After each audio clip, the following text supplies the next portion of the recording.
Vou apresentá-lo, tá? Presta atenção. A quem interessar, essa entrevista é uma sequência de outras que a gente vem realizando há algum tempo, há mais de mês, e que começou pela Yara, que é uma das pessoas envolvidas nesse projeto que nós estamos dando difusão, né? Então, nós vamos apresentar o nosso convidado de hoje, encaminhado pela Yara. Ele faz parte do grupo desse projeto chamado Mapfire. Então, vamos em frente, porque nós temos um espaço até 9h35, né, Márcio Roberto? Por aí, assim. Aqui é tudo combinado. Tá aqui. A nossa entrevista de hoje é com Isaías Brasil. Ele é biólogo, estudante de doutorado do programa Bionorte, da UFAC.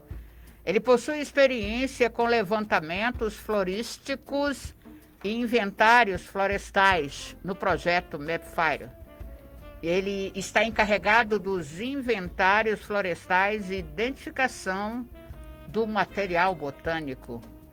Que responsabilidade! Quero receber o bom dia do Isaías, né? Fique à vontade, Isaías. Bom dia. Tudo bem com você? Tudo ótimo. Bom dia, Nilda. Bom dia aos seus ouvintes por todo o nosso querido estado do Acre.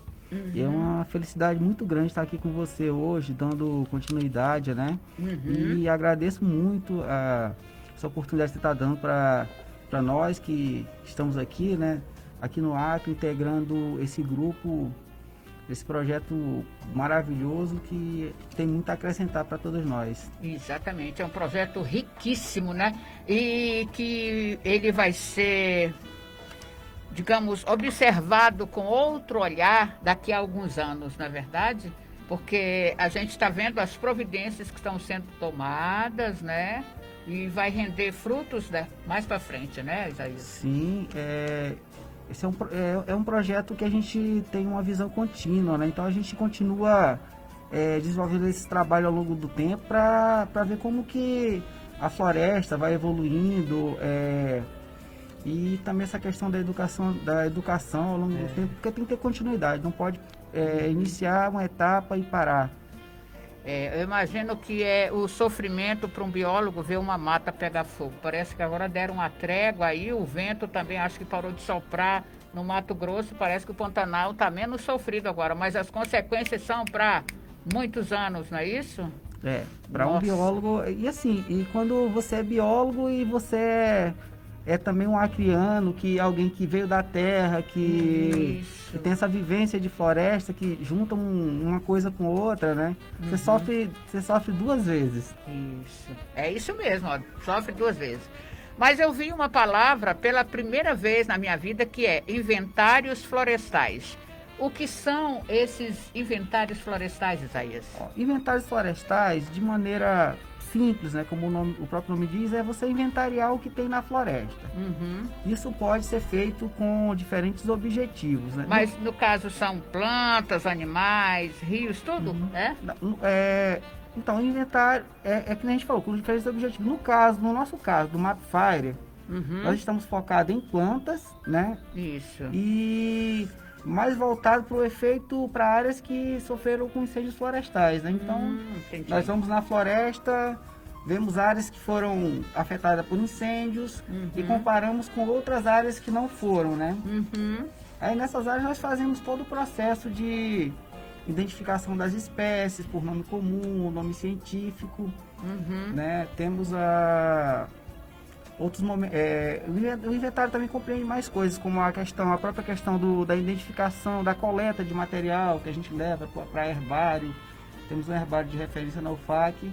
E a questão da mensuração das espécies, onde a gente vai com a fita diamétrica, circula, abraça essas plantas, faz a circunferência e vê o quanto que elas estão crescendo ao longo do tempo. É um trabalho bem demorado esse de identificação e catalogação, né? Para fazer esse inventário, né, Isaías? É um trabalho demorado, um trabalho que é complexo, que exige muita gente trabalhando conjuntamente para a gente ter um resultado que seja aceitável. Pois é, e nessa busca, nessa pesquisa, eu acredito que vocês, a cada pesquisa, a cada área, vocês identificam, digamos, alguma árvore que ainda não foi identificada? Alguma planta, assim? Assim, no nosso trabalho, no caso do Mapfire, nós estamos trabalhando mais com árvores, né?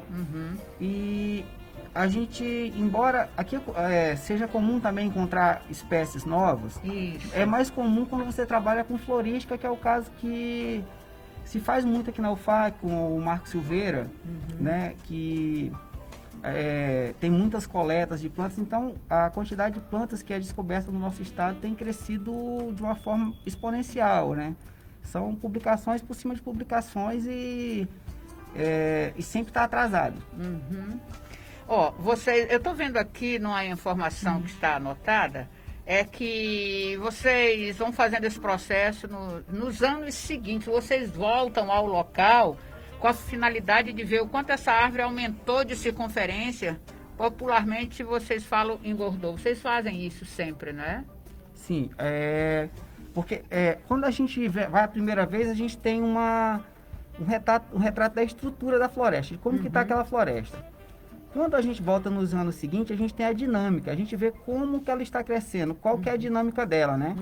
E como nós trabalhamos com o efeito do fogo, nós comparamos a dinâmica de áreas que queimaram com a dinâmica de áreas que não queimaram, né? E através disso aí a gente vê como que essa floresta está evoluindo, o quanto que ela está ganhando de biomassa, o quanto que ela está perdendo de biomassa, né? O quanto que assimila de carbono, o quanto que ela está expelindo carbono, que são os vilões dos aumentos de temperatura. O tempo todo na nossa entrevista, vocês ouvintes, internautas, vão ouvir muito essa questão de áreas queimadas e não queimadas. Agora, o que vocês esperam, Isaías, com essa comparação entre áreas queimadas e não queimadas? Nós esperamos ver como que a floresta está reagindo ao efeito do fogo, né? De um modo geral, a gente quer ver quais são as espécies que são mais beneficiadas nesse cenário de fogo. Né? Popularmente, para o pessoal mais do interior, que conhece as plantas todas por nome, quando pega fogo, geralmente vai crescer aquelas de crescimento rápido, tipo imbaúbas, peixe de macaco, as espécies que não formam uma madeira muito característica, né? E além de tudo isso, a gente quer ver essa questão de como a floresta está assimilando carbono. Se ela está perdendo, se ela está ganhando, né? Em áreas que foram queimadas. E é basicamente isso. Tá bom, a gente vai continuar a entrevista. Eu estou conversando com o Isaías, que é biólogo e é membro aí desse projeto Mapfire. E nesse momento nós estamos sendo sintonizados lá em Uberlândia, Minas Gerais. A Monique Maia deixou esse registro, também pela Sibília Ignez. Deixa eu ver quem mais. Por enquanto são essas pessoas que eu registro a presença aqui na nossa live. Vejamos como se inicia esse processo dos inventários. Então, nós temos um grupo forte que é comandado pelo Dr. Luiz Aragão e a doutora Liana Anderson. Eles atuam escrevendo projeto, captando recurso, né? Após ter esse recurso, são feitos levantamentos por imagens de satélites e, através desse levantamento, são aferidos quais áreas serão interessantes para novas parcelas. Então, a gente vai em campo, né, que basicamente é mais o que eu faço, vamos em campo e vemos se essas áreas podem ser utilizadas, né? Aí entra uma parte muito complexa, que é a questão da autorização, né? Porque a gente não pode entrar em área de ninguém, tem que ter autorização do proprietário, e isso é até uma oportunidade que você está dando para a gente, porque é uma parte que é um pouco complexa, as pessoas têm um pouco de medo, às vezes, deixar a gente entrar na área, ficam achando que vocês estão querendo subtrair alguma coisa ou tomar posse, algo assim, né? Isso, algum receio, né? Mas na verdade a nossa ideia é parcelas para monitorar, né? Como está a floresta, tanto que a gente volta periodicamente a essas áreas para tá tendo esse contato, tá revisitando sempre e vendo como essa floresta está se desenvolvendo. E qual é a maior dificuldade no trabalho em campo? É a locomoção, é a estadia, é abrir trilhas? O que é mais difícil? De um modo geral, eu acho que os cuidados com segurança são mais difíceis, né? Porque a questão da estadia geralmente é um prazer para a gente. A gente tem a oportunidade de estar junto com as pessoas, de estar passando um tempo com elas, ficando em redes, barracas. Acho que é a parte gostosa do campo. Isso. Então, nesse momento, além dos cuidados que você tem que ter com segurança, com animais, mesmo com acidentes, com manejo de teçados, ferramentas, essas coisas, a gente ainda tem essa questão da pandemia que faz com que a gente tenha que redobrar nossos cuidados em campo.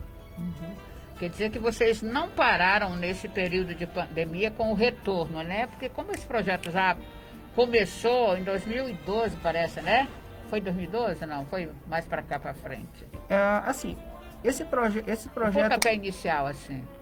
Eu acho que ele é mais antigo. Mais antigo. Nós começamos a botar essas parcelas aqui, acho que em 2009, as primeiras, né? 2009.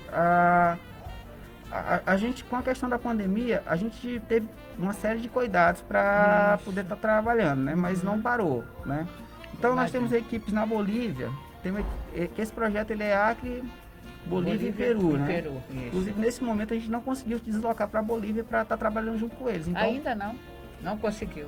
Não. Falta verba? Não é essa questão de verba. É que é a questão da fronteira mesmo que não permitiram nossa passagem, né? Então o pessoal da Bolívia está tocando a parte de lá também sozinho, né? Não está tendo essa interação que teria entre nosso grupo aqui e o grupo da Bolívia, justamente por essa questão da pandemia. E é necessário, né? É necessário essa interação fosse possível, né? E como é a vivência com as comunidades rurais? Depois que vocês se identificam, que as pessoas adquirem confiança em vocês e sabem desse trabalho? É muito tranquilo, né? Porque sem eles a gente não consegue realmente fazer o trabalho. Porque eles que vão estar lá com a gente, vão estar auxiliando a abrir as parcelas, a fazer as trilhas, né? E quando a gente sai, eles também, a área está marcada lá, eles também meio que tomam conta da área, para a área ficar lá esperando a gente para as próximas medições, né? E a gente finda criando laços de amizade também, porque como é um projeto que a gente volta periodicamente, a cada 2 anos a gente está novamente em contato com esse pessoal e mantém o contato durante o ano, né? E qual é a visão das comunidades em relação ao trabalho feito nessas áreas? Eu acho que eles gostam bastante, eles participam, né? Aprendem muito também com vocês, né? Eu acho que eles mais ensinam do que aprendem. Legal, gostei. Né? Pois é, Isaías, eles gostam e colaboram muito com vocês, né? Sim. Então vamos lá. E quais as principais percepções que as comunidades têm sobre o efeito do fogo?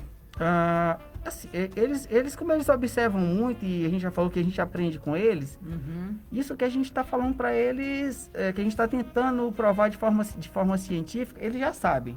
Empiricamente, eles já estão acostumados a ver isso, eles sabem como que fica uma área depois de um fogo, quais são as espécies que vão se desenvolver ali, né? E isso é bem interessante. Aí a gente começa a ver também que a percepção dos mais velhos é diferente dos mais novos, né? Os mais velhos têm memórias de como era no passado, então eles falam das secas que já tiveram, das friagens que a gente tinha, que eram muito fortes, de como o tempo era mais previsível. Em novembro começavam as chuvas, né? Julho já estava o verão, então hoje em dia já não é tão assim, né? E eles também veem a questão de tanta fumaça que tem hoje, eles não viam tantos, né? Os mais jovens já, de um modo geral, têm uma visão, não tem essa memória, então eles percebem que existe essa mudança, mas não consegue fazer essa comparação tão bem feita, né? Mas é nítido que a gente precisa de educação para os jovens e valorizar a experiência dos mais velhos.